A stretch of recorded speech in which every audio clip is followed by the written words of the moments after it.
Shalom Bapak Ibu yang dikasih oleh Tuhan. Kembali kita berjumpa untuk belajar mengenai kebenaran firman Tuhan. Hari ini saya punya video, saya beri judul Aku Datang untuk Menggenapi Hukum Taurat. Bapak Ibu, kita baca lebih dulu satu ayat Matius pasal 5 ayatnya yang ke-17. Bapak Ibu, demikian bunyi firman-Nya. Janganlah kamu menyangka bahwa aku datang untuk meniadakan hukum Taurat atau kitab para nabi.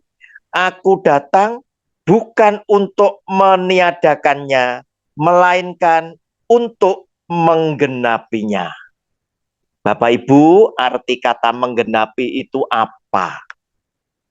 Menggenapi bukan berarti menambah, tetapi menggenapi artinya bahwa apa yang diramalkan, yang dicatat di dalam kitab Taurat, kitab para nabi, kemudian kitab Mazmur, itu cocok, sudah terjadi lewat jati diri Tuhan Yesus.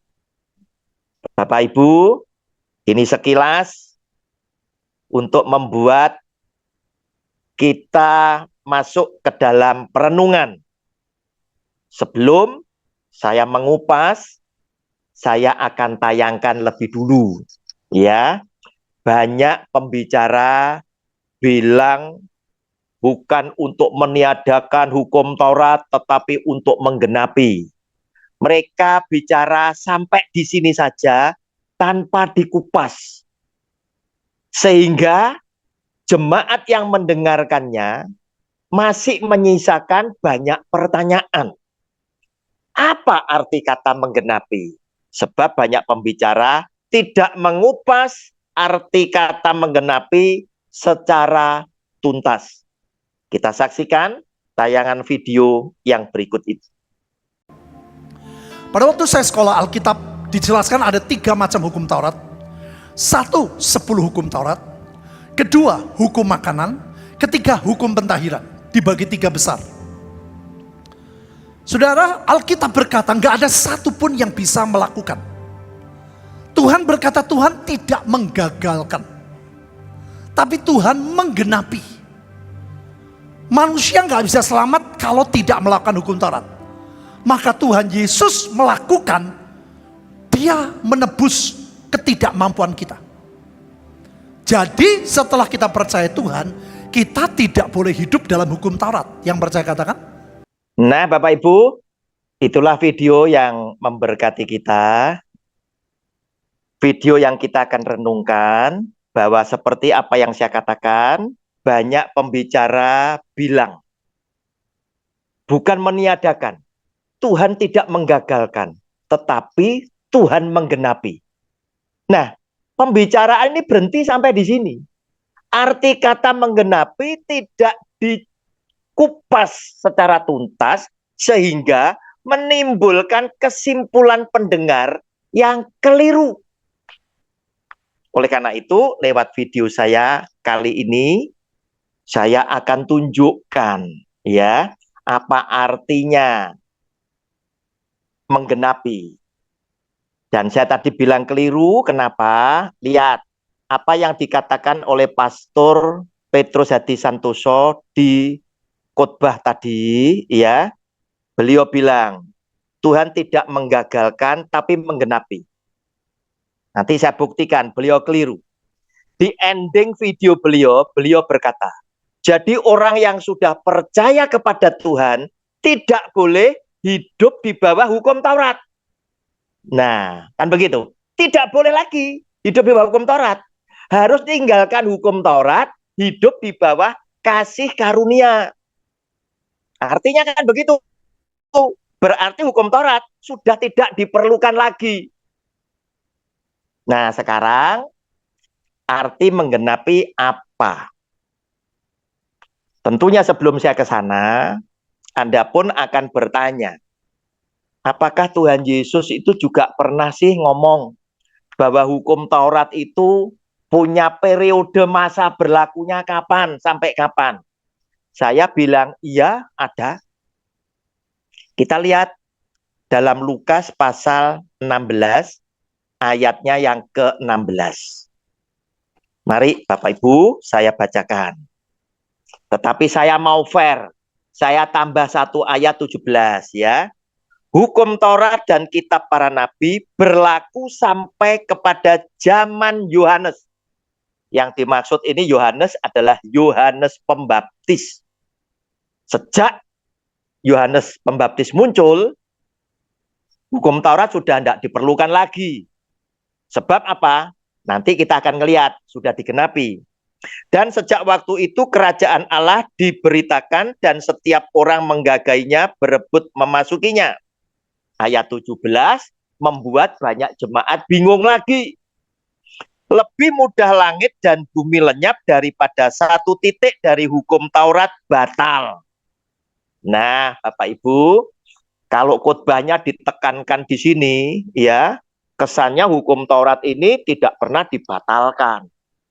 Nah, arti daripada menggenapi itu, kalau saudara dan saya memahami, kita akan bisa mengerti bahwa hukum Taurat itu mengapa sudah tidak perlu kita hidup di bawahnya lagi, itu karena sebab yang satu ini. Yesus Kristus Tuhan ketika dia dibangkitkan dari kematian pada hari yang ketiga, kemudian dia menampakkan diri kepada para rasulnya, berkata di dalam Lukas 24 ayat 44. Judul bacaannya, Yesus menampakkan diri kepada semua murid. Ayat 44, Lukas 24 ayat 44, demikian bunyi firman-Nya. Ia berkata kepada mereka, inilah perkataanku yang telah kukatakan kepadamu ketika aku masih bersama-sama dengan kamu. Maksudnya ketika dia belum naik ke atas kayu salib. Yakni bahwa harus digenapi. Silakan digarisbawahi, saudara, ini ayat penting. Bahwa harus digenapi semua yang ada tertulis tentang aku, hanya huruf besar, tentang Yesus Kristus Tuhan dalam kitab Taurat Musa dan kitab nabi-nabi dan kitab Mazmur. Ayat 45, lalu ia membuka pikiran mereka sehingga mereka mengerti kitab suci. Bapak Ibu, apa arti yang Tuhan Yesus katakan? Bahwa harus digenapi apa saja yang tertulis tentang aku yang ada di kitab Taurat, kitab nabi-nabi, dan kitab Mazmur. Nah, Bapak Ibu, arti kata menggenapi bukan menambah. Ya, bukan menambah, tetapi menggenapi adalah menjadikan apa yang tertulis, yang diramalkan tentang aku itu cocok, sudah aku genapi, sudah aku jalani. Untuk lebih jelasnya, supaya kita betul-betul paham, saya berikan contoh, ya, contoh. Kitab Taurat dulu, Kejadian 3 ayat 15. Allah berfirman, aku akan mengadakan permusuhan antara engkau dan perempuan ini, antara keturunanmu dan keturunannya. Keturunannya akan meremukkan kepalamu dan engkau akan meremukkan tumitnya. Ini berbicara mengenai jati diri Tuhan Yesus yang akan meremukkan kepala si ular di atas kayu salib. Kemudian yang lainnya, satu lagi, Kejadian 22. Ini di kitab Taurat. Ayat 16 sampai dengan 18. Katanya, aku bersumpah demi diriku sendiri. Demikianlah firman Tuhan. Karena engkau telah berbuat demikian, dan engkau tidak segan-segan untuk menyerahkan anakmu yang tunggal kepadaku, maka aku akan memberkati engkau berlimpah-limpah dan membuat keturunanmu sangat banyak seperti bintang di langit dan seperti pasir di tepi laut, dan keturunanmu itu akan menduduki kota-kota musuhnya. Oleh keturunanmu lah semua bangsa di bumi akan mendapat berkat karena engkau mendengarkan firman-Ku. Ini adalah sumpah dari Tuhan kepada Abraham, karena Abraham mau menyerahkan anaknya yang tunggal, yaitu Ishak. Sehingga Tuhan berjanji, bersumpah, oleh keturunanmu lah semua bangsa di bumi akan mendapat berkat karena engkau mendengarkan firman-Ku. Bukan menunjuk kepada Israel secara keseluruhan, tetapi keturunan Abraham dari suku Yehuda, yaitu Yesus Kristus Tuhan. Lewat kematian Tuhan Yesus di atas kayu salib, Bapak Ibu, dosa dunia itu diampuni oleh karena kasih karunia Tuhan. Anda bisa baca sendiri pada Galatia 3 ayat 13. Sama seperti yang dia sabdakan sendiri, Yohanes pasal 3 ayatnya yang ke-16. Bapak Ibu, Kejadian pasal 22 tadi yang saya baca ayat 16 sampai 18 itu sama dengan Kisah Rasul pasal 3 25. Kita lihat, kamulah yang mewarisi nubuat-nubuat itu dan mendapat bagian dalam perjanjian yang telah diadakan Allah dengan nenek moyang kita ketika ia berfirman kepada Abraham, oleh keturunanmu semua bangsa di muka bumi akan diberkati. Nah, inilah Bapak Ibu yang dimaksud menggenapi. Di dalam kitab Taurat, namaku, nama Yesus dicatat, dinubuatkan, diramalkan. Dan itu Tuhan Yesus sudah genapi. Nah Bapak Ibu, kemudian kita lihat lagi ya.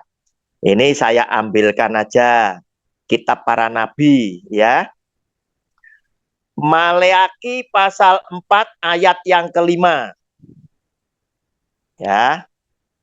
Orang-orang yang suka dengan persepuluhan ya dah, Maleaki. Saya ambilkan Maleaki aja.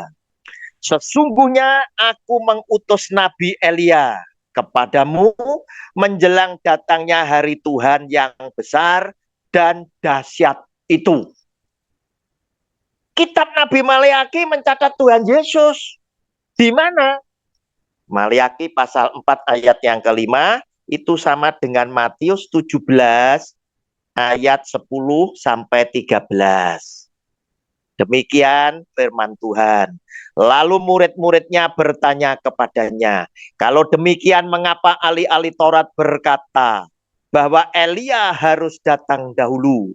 Jawab Yesus, memang Elia akan datang dan memulihkan segala sesuatu. Dan aku berkata kepadamu, Elia sudah datang, tetapi orang tidak mengenal dia dan memperlakukannya menurut kehendak mereka. Demikian juga anak manusia akan menderita oleh mereka. Pada waktu itu mengertilah murid-murid Yesus bahwa ia berbicara tentang Yohanes Pembaptis. Bapak Ibu, saya kasih contoh lagi yang ada di kitab para nabi. Nah, kita lihat Hosea pasal 6 ayat yang kedua. Ia akan menghidupkan kita sesudah 2 hari. Pada hari yang ketiga, ia akan membangkitkan kita dan kita akan hidup di hadapannya, Guru besar. Bapak Ibu, ini nubuatan ya yang digenapi dalam jati diri Tuhan Yesus ya, bahwa setiap orang nanti akan hidup di hadapan Allah pada hari ketiga. Dihitung dari saatnya dia mati. Tuhan Yesus mati pada hari Jumat, hari Sabtu, hari kedua, hari ketiga dia bangkit. Demikian pula dengan kita akan mengalami hal yang sama, sebab Tuhan Yesus disebut yang sulung, yang dibangkitkan dari antara orang mati. Manusia lainnya berurutan sesuai dengan urutan masing-masing yang ditentukan oleh Tuhan. Bapak Ibu, kemudian saya masih ngasih contoh ya di kitab Mazmur. Mazmur 110 ayat yang pertama. Demikianlah firman Tuhan kepada Tuanku, duduklah di sebelah kananku, sampai kubuat musuh-musuhmu menjadi tumpuan kakiku. Dia adalah Tuhan yang duduk di sebelah kanan Allah Bapa, menubuatkan tentang Tuhan Yesus. Mazmur 110 ayat yang keempat. Tuhan telah bersumpah dan ia tidak akan menyesal. Engkau adalah imam untuk selama-lamanya menurut Melkisedek. Bicara tentang Tuhan Yesus menjadi imam bukan menurut aturan Harun. Bukan menurut hukum Taurat, tetapi menurut imam besar Melkisedek. Kemudian Mazmur pasal 22. Ketika dia disalib, dia pernah berteriak kepada Tuhan, Allahku, Allahku, mengapa engkau meninggalkan aku? Ada pada Mazmur pasal 22, ayatnya yang kedua. Demikian bunyi firman-Nya, Allahku, Allahku, mengapa engkau meninggalkan aku? Aku berseru, tetapi engkau tetap jauh dan tidak menolong aku. Di dalam Alkitab kita ditulis Eli, Eli, lama sabachthani. Artinya, Allahku, Allahku, mengapa engkau meninggalkan aku? Bapak Ibu, itulah artinya Yesus Kristus Tuhan berkata, harus digenapi segala sesuatu tentang aku yang ditulis di dalam kitab Taurat, kitab nabi-nabi, dan kitab Mazmur, yaitu segala yang meramalkan, segala yang menubuatkan, segala yang menulis tentang aku harus aku genapi, aku jalani. Nah Bapak Ibu, sehingga dengan demikian berlakulah Galatia pasal 3 ayat 23 sampai 25. Sebelum iman itu datang, kita berada di bawah pengawalan hukum Taurat dan dikurung sampai iman itu telah dinyatakan. Jadi hukum Taurat adalah penuntun bagi kita sampai Kristus datang, supaya kita dibenarkan karena iman. Sekarang, jika Anda adalah orang yang menerima Yesus sebagai juru selamat, sekarang iman itu telah datang. Karena itu, kita tidak berada lagi di bawah pengawasan penuntun. Oleh karena itu, kita sudah tidak hidup lagi menurut hukum Taurat. Kita dituntun di bawah kasih karunia. Bapak Ibu, Roma pasal yang ke-6 ayat 14 ya. Rasul Paulus menegaskan lagi, hukum Taurat sudah tidak nuntun kita, jangan hidup di bawah hukum Taurat. Karena itu dia melanjutkan Roma 6 ayat 14. Sebab kamu tidak akan dikuasai lagi oleh dosa, karena kamu tidak berada di bawah hukum Taurat, tetapi di bawah kasih karunia. Oleh karena itu, terserah kepada Bapak Ibu sekalian, hidup ini adalah sebuah pilihan. Anda mau hidup di bawah hukum Taurat, lakukan persepuluhan. Mungkin Anda juga mengakui bahwa nenek moyang Anda adalah yang berteriak kepada Pilatus, salibkan dia.